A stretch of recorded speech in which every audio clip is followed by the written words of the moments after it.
आगे वाले अरे पीछे वाले, माँ कष्ट निवारे, माँ पार उतारे, माँ सब कुछ देती कुछ भी ना लेती। जय जोर से बोलो जयकारा शेरावाली का सच्चे दरबार की।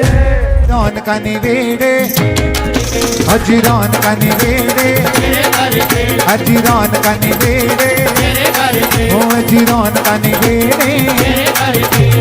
कारा शेरावाली मैया जी दा बोलिए सांचे दरबार की जय।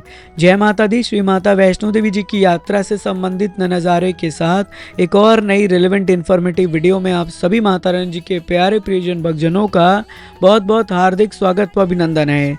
अगर आप भी माँ भगवती जी के दर्शनों के लिए आगामी दिनों में माता रानी जी के दरबार जा रहे हैं तो इस वीडियो को अंत तक अवश्य देख लीजिएगा। इस वीडियो में आप सब नई जानकारियाँ प्राप्त करेंगे, घर बैठे नए दर्शन करेंगे और साथ ही साथ माता रानी जी की यात्रा से कनेक्शन महसूस कर पाएंगे। तो उम्मीद करेंगे कि आप इस वीडियो को पूरा देखने के साथ ज़्यादा से ज़्यादा अपने सोशल मीडिया पर भी शेयर कर देंगे। आइए इस प्यारी सी वीडियो की शुरुआत करते हैं। इस वीडियो की शुरुआत कर रहे हैं हम श्री माता वैष्णो देवी कटरा रेलवे स्टेशन से, जहां पर आप सब देख पा रहे होंगे किस प्रकार से श्रद्धालु की चहल पहल है। आप सबको तो पता ही है यहाँ से नई वंदे भारत की शुरुआत भी हो चुकी है।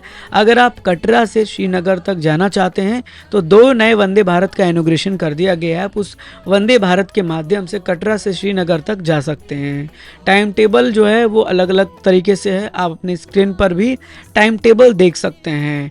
साथ ही साथ आप सबको ये जानकर और खुशी होगी कि अब माँ भगवती जी के दरबार में भक्तों की चहल पहल काफ़ी ज़्यादा बढ़ती हुई देखने को मिल रही है, यानी भक्तों का रौनक अब बढ़ रहा है। तो आप अगर दरबार जाने वाले हैं तो बिल्कुल दरबार जाएं और माता रानी के दर्शन अवश्य से प्राप्त कर लें। यात्रा मार्ग का ये भव्य नज़ारा आपके समक्ष प्रस्तुत होगा, जहां पर भक्तों का लगातार चहल पहल देखने को मिल रहा है। भक्त आ रहे हैं, जा रहे हैं और माता रानी का जयकारा लगा रहे हैं। तो आप लोग भी कमेंट के ज़रिए जय माता दी ज़रूर लिख दीजिएगा और मुझे कमेंट करके ये बता दीजिएगा कि आपका बुलावा कब का आया है। आपका कोई भी डाउट है आप इंस्टाग्राम पे भी पूछ सकते हैं पर्सनल मैसेज करके, या फिर आप यहाँ पर कमेंट सेक्शन में जाके भी पूछ लीजिएगा, आपको रिप्लाई ज़रूर मिल जाएगा। माता रानी जी के पहले पड़ाव, जिसको कि हम बाण गंगा साथ ही साथ बाल गंगा के नाम से जानते हैं, यहाँ पर आपका हार्दिक स्वागत है। देखिए किस प्रकार से यहाँ पर जल है, यहाँ पर आप स्नान भी कर सकते हैं इस पवित्र पावन जल में और उसके बाद आप आगे की ओर प्रस्थान कर सकते हैं। ये निर्मल अद्भुत पावन जल के दर्शन घर बैठे आप करते रहिए, जय माता दी बोलते रहिए। माता रानी जी की यात्रा मार्ग से आगे बढ़ते हुए आपको मिलता है माता रानी जी का एक और पड़ाव, जिसको कि हम श्री चरण पादुका मंदिर के नाम से जानते होंगे। यहाँ के कुछ दृश्य भी आपके समक्ष प्रस्तुत होंगे। जिस प्रकार का नज़ारा आप घर बैठे देख रहे हैं, जब वहाँ पर आप जाते हैं तो आपका मन तो और ज़्यादा प्रसन्न हो जाता है। और ऐसे नज़ारे घर बैठे देखने को मिल रहे हैं तो आप बहुत ज़्यादा भाग्यशाली हैं, सौभाग्यशाली हैं। इसलिए माता रानी का जयकारा ज़रूर लगाते रहिएगा। वहीं माता रानी जी के दरबार की ओर भक्तों की रौनक में बढ़ोतरी देखने को मिल रही है इस नज़ारे के साथ। देखिए यात्रा मार्ग में अगर आप माँ भगवती जी के दरबार की ओर प्रस्थान करते हैं तो कोशिश करें कि जो भी गंदगी है, जो भी डस्ट है, जो आप कोई भी कूड़ा कचरा अपने साथ रख रहे हैं उसे डस्टबिन में डालें। बाहर यात्रा मार्ग को दूषित ना करें, बाहर यात्रा मार्ग में कोई भी कूड़ा कचरा ना डालें, कोई पानी की बोतल ना फेंकें, डस्टबिन का प्रयोग ज़रूर करते रहें। माता रानी की यात्रा मार्ग के नज़ारे आपके समक्ष प्रस्तुत होंगे। आपको बता दें कि अगर आप आगामी जून के महीने में दरबार जा रहे हैं तो आपको यात्रा मार्ग में सुबह के 6 बजने के बाद 7 बजे, 8 बजे, 9 बजे बहुत ज़्यादा गर्मी महसूस होगा। इवन आप जो है ट्रैकिंग करेंगे तो गर्मी का लेवल और बढ़ता ही जाएगा। इसलिए कोशिश ये करें कि अर्ली मॉर्निंग यानी सुबह के तकरीबन 4 बजे, 5 बजे, 6 बजे तक यात्रा प्रारंभ ज़रूर कर दें और समय समय पर एनर्जी ड्रिंक यानी ग्लूकोज का सहारा लेते चलें, पानी पीते चलें, अपने शरीर को पूरी तरीके से प्रोटेक्ट रखें। कोशिश करें कि लिक्विड खाएं, फल फ्रूट का सेवन करते चलें ताकि आपको एनर्जी मिलती रहे। ध्यान ये रखें कि हैवी खाना आप ना खाएं, भोजन बहुत ज़्यादा ना करें। नॉर्मली जो है जो भी भोजन आपको करना हो, जैसे आपका नॉर्मल कह लीजिए फास्ट फूड हुआ, ये सब आप हल्का खा सकते हैं। इसके अलावा आपका फ्रूट्स वगैरह हुआ, खीरा ज़्यादा खाइए, खीरा बहुत ज़्यादा इम्पोर्टेंट रहता है यात्रा मार्ग में।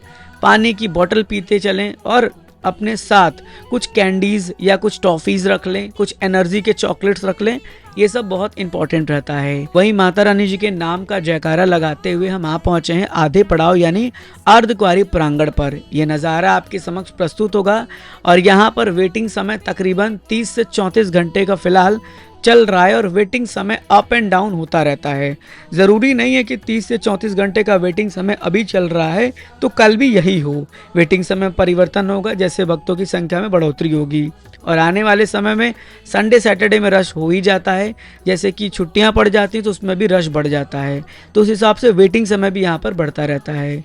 आपको यहाँ पर पहुँचकर सबसे पहले गर्भजून पर्ची काउंटर से एक पर्ची कटा लेना और उसके बाद यात्रा में आगे बढ़ जाना है। वापस जब आप माता रानी जी के दर्शन कर लेते हैं, भैरव बाबा जी के दर्शन करके अपनी यात्रा संपूर्ण कर लेते हैं तो रिटर्न में यहाँ पर आकर आप दर्शन कर सकते हैं। माता रानी जी का नाम लेकर हिमकोटि मार्ग के माध्यम से हम लगातार माता रानी जी के दरबार की ओर बढ़ रहे हैं। इस मार्ग पर आपको जो है वो पालकी की सुविधा मिलती है, बैटरी कार की सुविधा मिलती है, पिट्ठू की सुविधा मिलती है। इन सभी सुविधाओं के साथ वह माता रानी का जयकारा लगाते हुए आप आगे बढ़ते चले जाएंगे। आगे बढ़ने पर आपको डोसा पॉइंट मिल जाता है जहां से आप डोसा भी ग्रहण कर सकते हैं। बिल्कुल एक्सक्लूसिव नज़ारा है और देखिए किस प्रकार से भक्तों का चहल पहल फिलहाल इस समय माँ भगवती जी के इस मार्ग पर देखने को मिल जाता है। कोशिश करें कि इस मार्ग पर अगर कोई भी आपसे कुछ पैसे की डिमांड करता है कि आपका पर्स चोरी हो गया है या कुछ भी ऐसा हो गया, वो कहते हैं कि हमारा पर्स में जो है पैसे थे वो चोरी हो गए, हमें पैसे की ज़रूरत है, तो ऐसे लोगों को बिल्कुल भी पैसे ना दें। पहले वेरिफिकेशन करें और उसके बाद ही किसी प्रकार से कोई भी दान पुण्य करें। अब माता रानी जी के भवन में आ पहुंचे और यहाँ पर बैटरी कार के लिए बैटरी कार स्टैंड बनाया जा रहा है जिसका एक्सटेंशन फिलहाल चल रहा है और ऐसे में कई लगातार बहुत नए नए इनिशिएटिव भवन पर लिए जा रहे हैं। आप लोग घर बैठे माता रानी जी के भवन के अद्भुत अनोखे दर्शन कर रहे हैं जो बहुत ही प्यारा है। मन को मोह लेने वाला ये नज़ारा आप सबके समक्ष प्रस्तुत है। तो आपका भी कर्तव्य बनता है कि वीडियो को ज़्यादा से ज़्यादा शेयर करते हुए कमेंट बॉक्स में जाकर जय माता दी ज़रूर लिख दें। आप सब जैसे ही आगे बढ़ेंगे तो भवन पर आपको देखने को मिलेगा नया डोनेशन काउंटर, हेल्प डेस्क व सोवियर शॉप जहां से आप डोनेशन दे सकते हैं। किसी प्रकार से कोई इंक्वायरी करना हो तो वो पूछ सकते हैं, हेल्प के लिए व्यवस्था बनाई गई है हेल्प डेस्क का। इवन सोवियर शॉप जहां से आपको प्रसाद, चुन्नी या फिर माता रानी की तस्वीर लेनी है तो वो सब आप यहाँ से ले सकते हैं। ये बिल्कुल गेट नंबर 3 यानी स्काई वॉक से आगे बढ़ने पर ही ये आपको देखने को मिल जाएगा, जिसका इनॉग्रेशन हाल ही में श्री माता वैष्णो देवी श्राइन बोर्ड के अध्यक्ष एवं जम्मू कश्मीर के उपराज्यपाल श्री मनोज सिन्हा जी द्वारा किया गया है। वहीं माता रानी जी के भवन का कुछ इस प्रकार का नज़ारा है जो घर बैठे आप देख पा रहे होंगे। अब माता रानी के दर्शन की बात करें तो सबसे पहले आप दर्शन करिए जहां पर 3 पवित्र पावन पिंडी स्वरूप में मां भगवती जी विराजमान है। शक्ति की देवी माता महाकाली, साथ ही साथ धन की देवी माता महालक्ष्मी तथा ज्ञान की देवी माता महासरस्वती के दर्शन होते हैं और हमारा पूरा का पूरा मन प्रसन्न हो जाता है। तो आप लोग घर बैठे दर्शन करते रहिए। देखिए, अगर आप दर्शनों के लिए माता रानी जी के दरबार जा रहे हैं कोशिश करें कि दोपहर में 12 बजे के बाद का समय रखें और रात में भी 12-1 बजे के बाद का ही समय रखें। उस समय आपको बहुत आराम से दर्शन हो जाता है। आरती के बाद सुबह शाम किसी भी समय लाइनों में ना लगे, अदरवाइज आपको ज़्यादा लंबी कतारों का सामना करना पड़ सकता है। जब हम दरबार गए थे तो हमने देखा कि भैरव घाटी का जो ट्रैक है वहाँ तक लाइन पहुँच गई थी माता रानी के दर्शन करने के लिए।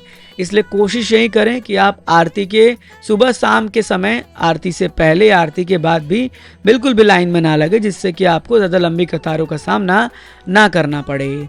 वहीं माता रानी जी के दर्शन के पश्चात भैरव घाटी से नज़ारा प्रस्तुत है जहाँ पर आप लोग घर बैठे दृश्य देख पा रहे होंगे, दर्शन कर पा रहे होंगे और अब आपकी यात्रा यहाँ पर जाकर संपूर्ण होती है।